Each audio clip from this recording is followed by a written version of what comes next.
Students good morning. Class fourth Hindi second व्याकरण 18 chapter first lecture.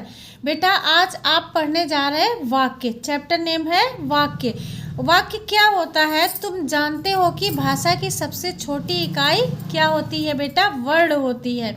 तो इन वर्णों के सार्थक समूह से बेटा जो शब्द बनते हैं उससे शब्द से वाक्य बनते हैं। तो सार्थक शब्दों का जो ऐसा समूह होता है वो वाक्य कहलाता है, जो विचारों को पूर्ण रूप से व्यक्त करता है।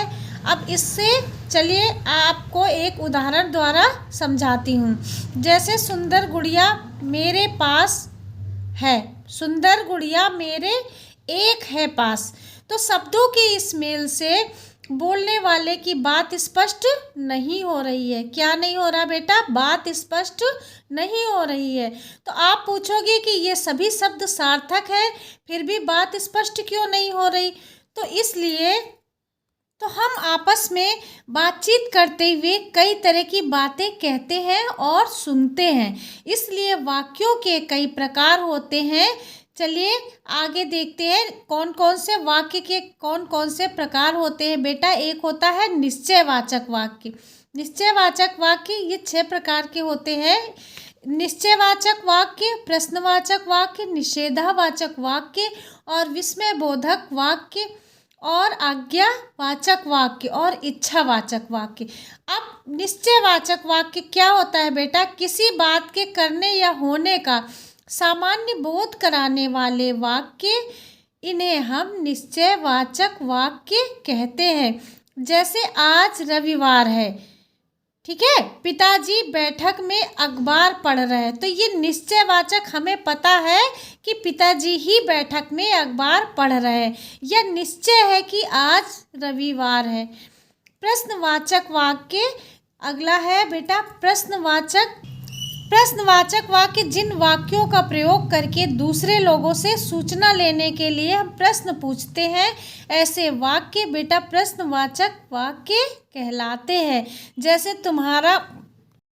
जैसे आप कहाँ रहते हो या आप किस कक्षा में पढ़ते हो, तो प्रश्नवाचक वाक्य ये होते हैं। बेटा प्रश्नवाचक वाक्यों के अंत में हम प्रश्न सूचक चिन्ह लगाते हैं। ये चिन्ह आप लोग देख रहे हो, ये कौन सा चिन्ह है? प्रश्नवाचक चिन्ह। अब निषेधावाचक वाक्य। निषेधावाचक वाक्य होते हैं बेटा दोनों प्रकार के वाक्य नहीं के साथ भी बोले जाते हैं। तो नहीं वाले जो वाक्य होते हैं वे निषेधवाचक वाक्य कहलाते हैं।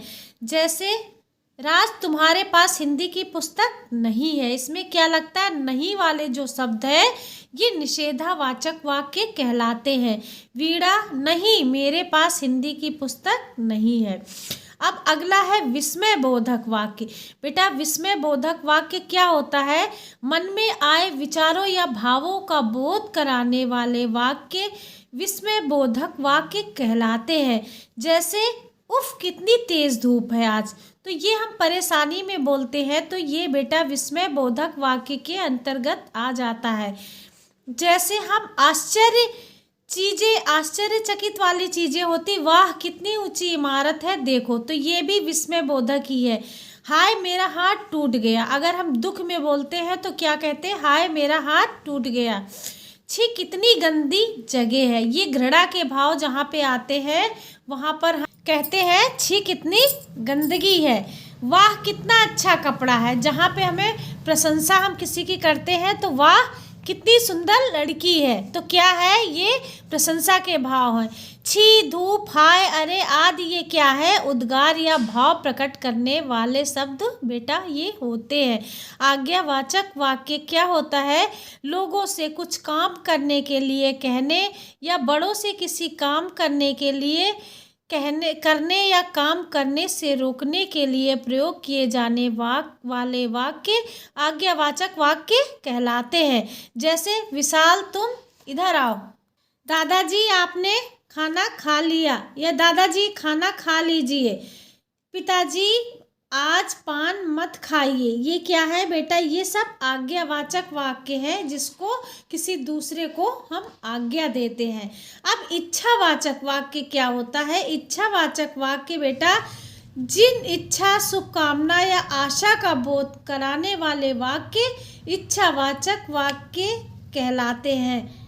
जैसे सदा सुखी रहो, आशीर्वाद, और निकल जाओ मेरे घर से, ये क्या है, गुस्सा वाले वाक्य। तो ये इच्छावाचक वाक्य के अंतर्गत बेटा आते हैं।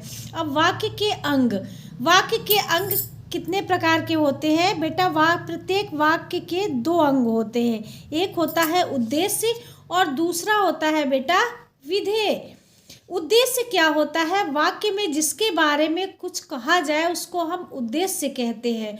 और बेटा विधेय क्या होता है? जिसके बारे में, उद्देश्य के बारे में जो कुछ कहा जाए उसको हम विधेय कहते हैं। अब जैसे विधेय और ये उद्देश्य, देखिए ये इसका उदाहरण है। निशा पढ़ रही है, वो खेलने नहीं जाएगी। उद्देश्य क्या है? निशा, इसके बारे में कहा जा रहा है। विधेय पढ़ रही है, तो जो कहा जा रहा है वो विधेय और जिसके बारे में कहा जा रहा है वो उद्देश्य है। जैसे वह खेलने नहीं जाएगी। अब बेटा आपका ये लेक्चर फिनिश हुआ। आप लोग अपना होमवर्क नोट कीजिए। छी, कितनी बदबू है यहाँ, ये क्या है? जी बेटा, होमवर्क में आपको अपनी बुक में ही फिल करना है। अब दिए गए वाक्यों में से विधेय और उद्देश्य दोनों आपको चुन के लिखना है। मेरे पिताजी सो रहे हैं, तो उद्देश्य क्या है? पिताजी, और सोना क्या है? विधेय। दीपक बुझ गया, सभी लोग खाना खा रहे हैं, रमा ने गरीब को 2 रुपए दिए, सुंदर बगीचा है। ये उद्देश्य इधर लिखा हुआ है और विधेय इधर लिखा हुआ है। अब वाक्यों में दिए गए संकेत के अनुसार आपको बदलना है। जैसे विस्मयवाचक, ये बेटा विस्मयवाचक में आपको परिवर्तित करना है। आज तो बहुत गर्मी है, तो उफ, आज तो बहुत गर्मी है, ये क्या है? विस्मय बोधक। तुम्हारा भाई 4ठी कक्षा में पढ़ता है, तो क्या तुम्हारा भाई, इसको प्रश्नवाचक बनाना है, तो हम कैसे लिखेंगे? क्या, और यहाँ पे बेटा प्रश्नवाचक चिन्ह लगाएंगे। तुम्हारा भाई 4ठी कक्षा में पढ़ता है। भैया क्या खा रहे हो? तो भैया खा रहा है, ये निश्चयवाचक है। अमित गृह कार्य कीजिए, आज्ञार्थक है। मणिका गीत गाओगी, ये क्या है? निषेधावाचक। अब आपका ये चैप्टर भी फिनिश बेटा, आपका ये लेक्चर फिनिश। आप लोग ये होमवर्क अपनी बुक में फिल करेंगे। अगला लेक्चर आप कल पढ़िएगा। Thank you class.